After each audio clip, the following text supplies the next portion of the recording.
Alright boys, welcome back to another video. Thunder Alley here. Today we're going to be going over OTAs. So the first noteworthy thing is going to be Rashawn Slater. There were only 3 players on the roster of 91 that were not on the field, which was Tuesday, so 2 days ago. I'm a little bit late, but it was Slater, it was Bud Dupree, and it was Trey Pipkins III. Now the reason Slater was not on the field is because he and the Chargers are in the midst of a contract extension, or at least negotiations. Slater, the Chargers starting left tackle, is entering the final year of his deal. The 5th-year option the Chargers picked up a year ago and is due $19.04 million. Slater, we know he's one of the best tackles in football. He instantly slotted in for the Chargers when he was drafted and became an All-Pro. And of course, now the Chargers also got across from him Joe Alt. So they've got 2 very, very good tackles, like generational type of prospects. In terms of Slater, he is going to get paid. He's not out there. He won't be until he gets paid. So the Chargers are going to have to get that done. This is a team that has a good of money. If I'm being honest, they didn't have the craziest free agency. Last season, they were kind of handicapped with finances, but this year they had the money. They just chose not to use a lot of it. So they certainly should be able to get this done. This is the first time Slater has missed an opening OTA session in his career. There are also voluntary workouts, so no need to sound an alarm just yet. The next real deadline is the start of minicamp, and Slater could face fines if he skips that. According to the collective bargaining agreement, teams can fine players up to $15,515 for the first missed day of minicamp, $31,030 for the second missed day, and $46,540 for the third missed day. In total, a player who misses all 3 days of minicamp could have to pay a little more than $93,000. So overall, that's going to be the most important thing. The Chargers can't really do anything until they get that figured out. It's very similar to the Bengals a year ago when they had to pay Jamar Chase. It just holds up the entire franchise. So the Chargers need to get that done ASAP. I mean, this is one of the best players of football.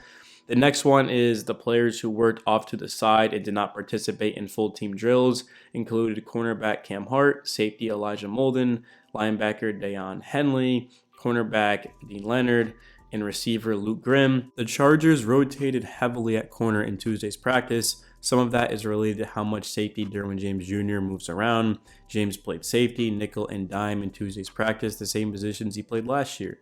Jackson, Still, St. Juice, and Taylor all played on the outside in Tuesday's practice.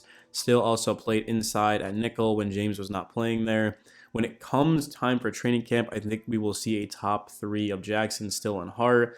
When James is at safety, all 3 of those players can be on the field at the same time. Jackson and Hart on the outside with Still in the slot. When James moves to nickel, only 2 of those 3 can be on the field, and there should be some competition to sort out those spots. St. Juice, Taylor Bridges, and even Leonard should get opportunities to challenge for playing time. The secondary, there's certainly a spot for one of these younger guys to go get it. So that's something to follow in camp. The Chargers, again, have an OTA tomorrow, and then they've got 3 next week, the 3rd through the 5th. It's going to be a lot of fun. Still had the best chance of the day to start making his case. In the opening period of 11-on-11, the starting offense faced the second team defense, while the starting defense faced the second team offense. On the first play of practice for the starting defense, backup quarterback Taylor Heinicke threw behind his intended receiver. The pass went right to Still, who could not make the catch for the interception. The ball tipped into the air, and linebacker Denzel Perryman came down with the pick. Too good to be true, Still joked after practice. It was a slow tempo practice, meaning defensive backs were not allowed to challenge the ball unless they had a clear break and path.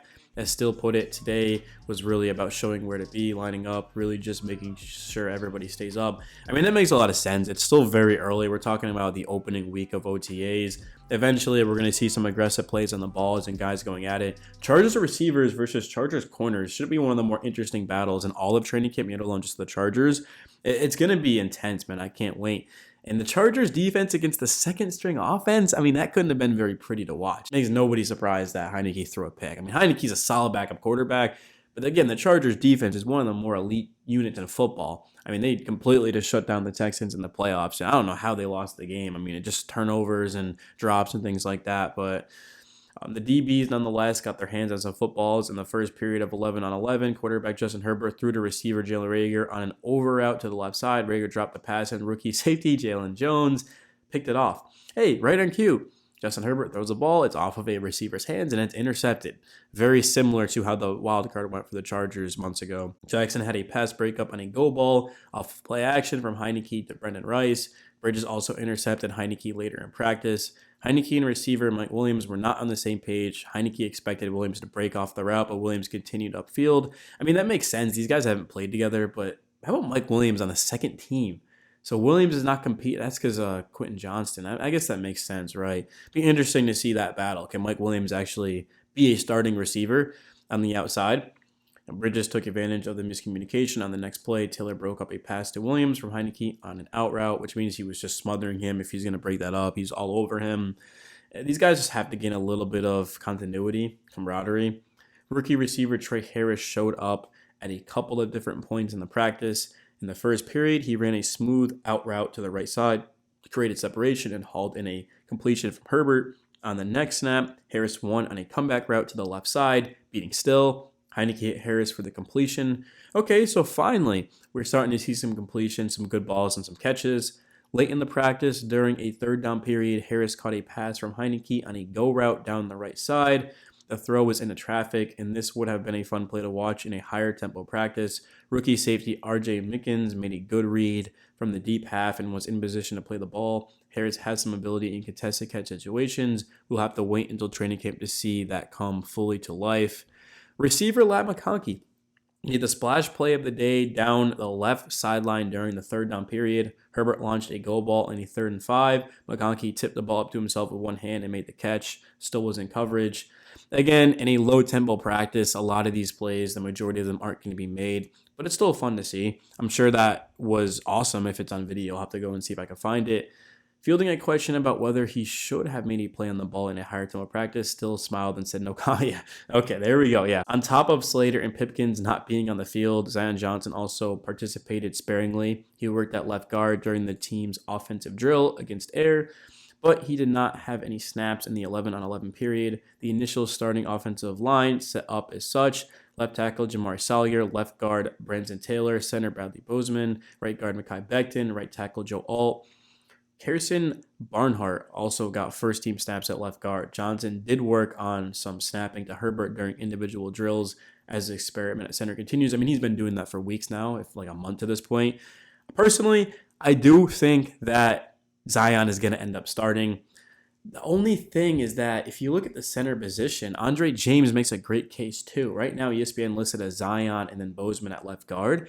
But what about just putting Andre James at center and then Zion at left guard? But Zion, I think Zion's going to end up playing center. It doesn't make any sense to put him at left guard. And are you going to start Bozeman? You're going to start James. That's going to be the thing. So, and Andre James, I don't even know if he can play left guard. I mean, I guess like centers can play the guard position. Like they're not going to go to tackle. But yeah, you guys are going to have to let me know your thoughts down below on that. Hart suffered a shoulder injury in the Chargers playoff loss to the Houston Texans last season. He said he suffered a torn labrum and had surgery in January.